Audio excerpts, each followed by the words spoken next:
há 3 dias. Não, mas a situação é diferente. Não podemos comparar um motim no presídio central com uma reintegração mas é de posse. É uma ordem de um juiz. Mas é que há ordens, esse o aspecto. Ordens e ordens judiciais. Mas se a ordem não é correta e não é adequada, recorra.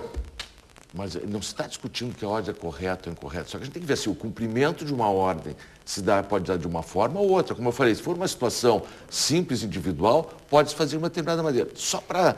Eu não volto a insistir, é difícil eu não conhecer o processo, eu não pude nem falar, colega, até porque fui convidado ao final da tarde e tu sabe que a Associação do Rio Grande do Sul não deixaria de vir para atender. Exatamente, aqui, o senhor nunca disse não, nem a sua entidade. Para deixar de atender aqui. Então a gente pode falar em tese, eu não conheço o caso concreto. O que eu sou, pela minha assessoria de imprensa, que tentou um contato com o magistrado, é que o que ele teria falado para a assessoria, assim, ó, recebemos um ofício do... Ele disse com a própria voz na Rádio Gaúcha, isso. Eu não vi. O doutor Custódio disse, recebi um ofício que a Brigada Militar me comunica que dia 12 de agosto estará em condições. Isso eu soube. Mas ele não disse. Tá, então, ou seja, dia 12 de agosto, e teria uma justificativa, que a Brigada Militar estaria cumprindo uma outra ordem no outro lugar e não teria um grupamento específico para acompanhar. E aqui é um ponto importante.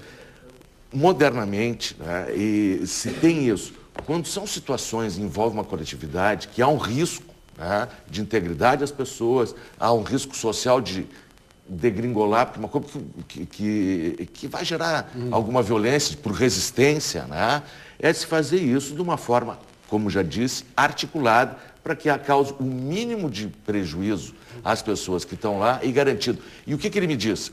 Ele não. Disse para a minha assessoria, que eu não consegui falar com ele pessoalmente, que teria havido e que a informação que ele teria recebido da Polícia Militar, não sei exatamente quem informou isso, mas garantidamente não foi o sargento da patrulha, sabe, sim, do comando da Polícia Militar, é que seria dia 12, porque agora não estaria em condições de fazer, porque estaria a fazer outro lugar. E só para terminar, há lugares no país, e o Ceará é um que eu tenho certeza, porque como há pouco tempo eu estive lá, que eles têm policiais militares treinados num grupamento, não sei se um destacamento, um batalhão, seja lá o que for, que é treinado para fazer esse tipo de atividade, desocupações coletivas. Para quê? Para que haja o mínimo de risco, garantindo-se o direito do titular do direito de voltar a ter a posse, o exercício da posse da sua área. Aqui mesmo, nesta bancada, e da última vez que a Associação dos Oficiais veio representada por seu presidente, se sentou onde está sentado o Torelli. Mas em outras ocasiões, a Brigada Militar aqui se queixou do Judiciário, dizendo o seguinte: é o prende e solta, a gente prende, a Justiça solta, eu tenho aqui trocentos WhatsApp de vários oficiais da Brigada Militar que me passam diariamente informações de operações que fizeram, de prisões que realizaram. Tenente Coronel Amorim, lá do 21º, Tenente Coronel Bortoluzzi, comandante do BOI, normalmente me informam por WhatsApp todas as operações. E 2 dias depois, ou no mesmo dia, me mandam a sua lamúria. Pois é, prendemos e soltaram. Hoje a Brigada Militar prendeu 14 vezes o mesmo rapaz e a Justiça solta.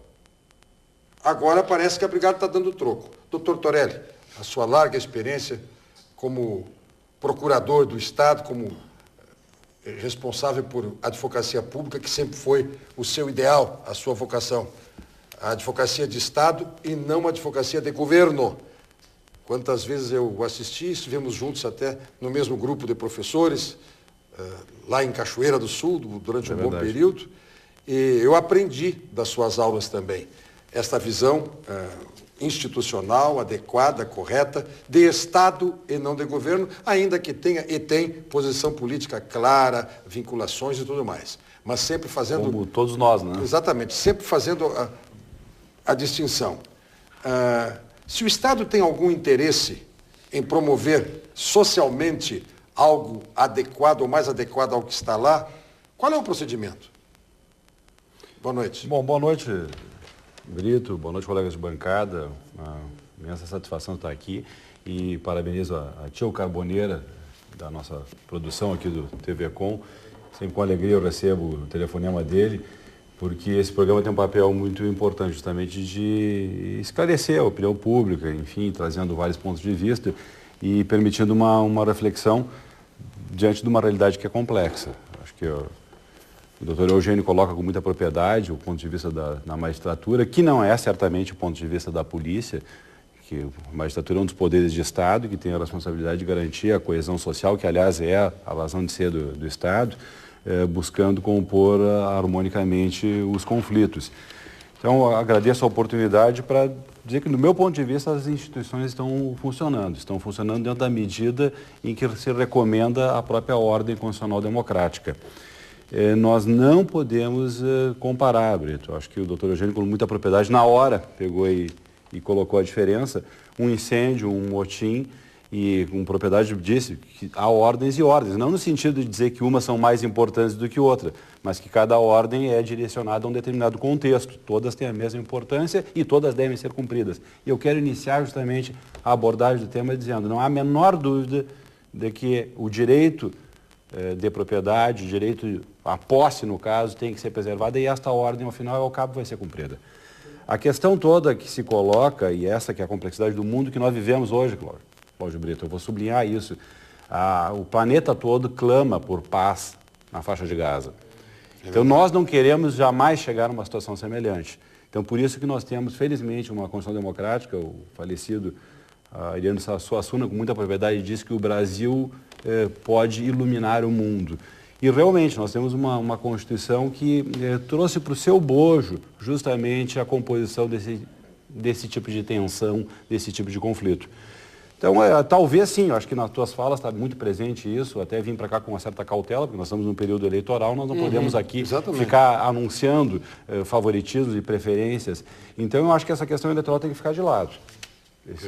Não, eu acho que tu referiste isso, não é apropriado nesse momento, eu não consigo vislumbrar qualquer posicionamento das diversas instituições que estão envolvidas, seja a Defensoria, a Advocacia Privada, a OAB, que está aqui representada, seja o Ministério Público, o Judiciário, que tenha outra conotação que não seja o fiel cumprimento da ordem constitucional. E aqui eu quero reiterar, um motim é uma situação agônica ilícita em termos de criminalidade. A moradia consta na nossa Constituição de uma forma muito clara lá no artigo 6º. É um direito social. Eu vou ler o artigo 6º da Constituição do Brasil. São direitos sociais a educação, a saúde, a alimentação, o trabalho, a moradia, e aí vai, o lazer, a segurança, a previdência social, a proteção, a maternidade e a infância, a assistência aos desamparados na forma dessa Constituição. Então, a moradia é um direito social. E aí nós temos que entrar na reflexão do que é um direito social. Nós sabemos que, diante da moldura do Estado democrático, e eu até amplio, e ecossocial de direito, porque o desenvolvimento econômico, a busca da satisfação das necessidades materiais, ela não pode comprometer a vida no planeta. Então, nós estamos hoje num Estado de direito democrático e ecossocial de direito. A Constituição diz que deve se assegurar a moradia. Em situações como essa, tu falaste na abertura do programa, tem 1.600 pessoas envolvidas. A experiência que eu tenho, sim, é de que, em primeiro lugar, o serviço social da Secretaria Municipal de Habitação, que deve operar cadastrando. Inequivocamente... Atenção, quem está falando é o Estado, não é o município. Perfeito. O município está quieto, perfeito, o Estado... Perfeito, o município é que cumpre a política habitacional. Bem? O município é que... Não, mas por que o Estado está falando? Porque a polêmica está se a ordem deve ser cumprida imediatamente ou não. E aqui eu faço uma retrospectiva no tempo. Década de 80, quando fiz a minha faculdade de Direito na Universidade Federal do Rio Grande do Sul. Me recordo que, como o doutor Eugênio coloca com propriedade, pelo Código de Processo Civil, que é apontado por toda a doutrina, ele é limitado porque ele é apropriado para resolver conflitos individuais e intersubjetivos. Naquela época, o Judiciário, justamente preocupado em dar fiel execução ao Código de Processo Civil, as liminares de integração de posse eram dadas para cumprimento imediato. Isso gerou grandes tragédias, grandes conflitos, a famosa tragédia de Santa Elmira, onde, enfim, crianças acabaram indo a óbito, porque justamente porque se quis cumprir uma ordem daquilo que é, na realidade, um conflito social. Estou falando antes da Constituição de 88. A partir da Constituição de 88 houve uma redemocratização do país, a Carta Democrática ela é um verdadeiro pacto de convivência social, essas pessoas têm direito a ter um cadastro, e aí é o que eu ia dizer quando fizesse a tua alusão aí e invocasse a diferença entre o que é o papel do município e do Estado. Nós vivemos numa federação que é cooperativa. A atividade de desenvolver política habitacional é do município. Parece que aqui a situação que está colocada é porque a brigada está sendo chamada para dar um cumprimento imediato, que o próprio judiciário, que aqui está representado, entende que não é assim, que há sim uma necessidade de uma composição. Como é que funciona normalmente? Invocar-se a minha experiência. O Serviço Social, em primeiro lugar, faz um cadastro. E é o que eu ia dizendo. Nessas circunstâncias, via de regra, se identifica muitos oportunistas. Via de regra, se identifica que várias pessoas não preenchem as condições para entrar no cadastro do Minha Casa Minha Vida. Mas esse é o primeiro movimento que tem que ser feito. Por quê? Deve se identificar se tem crianças, idosos, qual é a situação de risco, se tem criança, como o doutor Eugênio colocou com muita propriedade, tem que se chamar o Conselho Tutelar. Esta é a situação que envolve. E com relação à brigada, também tenho experiência por todas as operações que fui chamado a participar, seja em nome da OAB, que já tive orgulho de integrar os seus quadros dirigentes, seja em nome do Estado, na advocacia privada mesmo, antes de ser procurador de Estado, eu devo lembrar. Uma operação como essa tem uma série de cautelas, em termos de alerta, inclusive do próprio ponto-socorro, do serviço de amparo. Não é, de qualquer forma, que se vai retirar pessoas que participam do movimento social. E esta é a grande conquista da Constituição Democrática Brasileira, que há interlocutores, há movimentos sociais. É legítimo pela Carta Constitucional Brasileira a luta pela saúde, educação, habitação, moradia.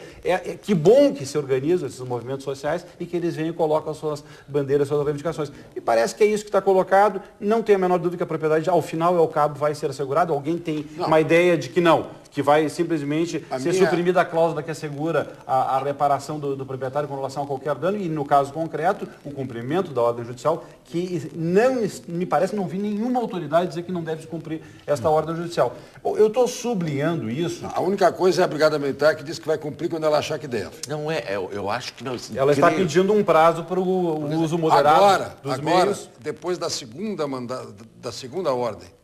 Veja bem, Tenente Coronel Amorim, WhatsApp. Tenente Coronel Amorim, que comanda brilhantemente o 21º, o Batalhão da Área. Para a sociedade ter conhecimento, dia 24 de julho, às 23 horas, na Avenida Juca Batista, próximo ao restaurante Biscaia, policiais militares do 21º BPM prenderam 4 pessoas com 2 calibre 12 e uma pistola. Foto em anexo, mandou foto para mim também. PMs deslocaram para a DPPA, Delegacia de Pronto Atendimento, para o flagrante. Retornaram ao 21º Batalhão às 5h30 do dia 25 de julho. Presos foram para o presídio.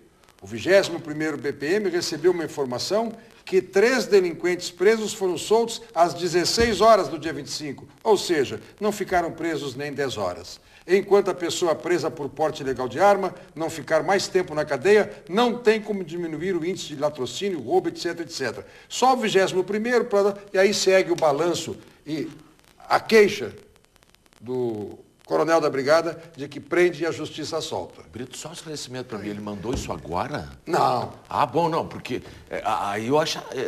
Não, mas eu posso ler agora, né? Não, eu que não tinha entendido, perguntando pela minha dúvida, mas o que nós estamos tratando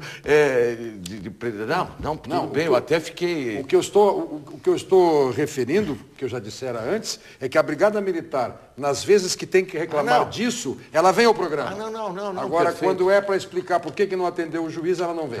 Eu é que não tinha Sinduscom, compreendido. que tem na sua representação os proprietários que querem reintegrar-se na posse.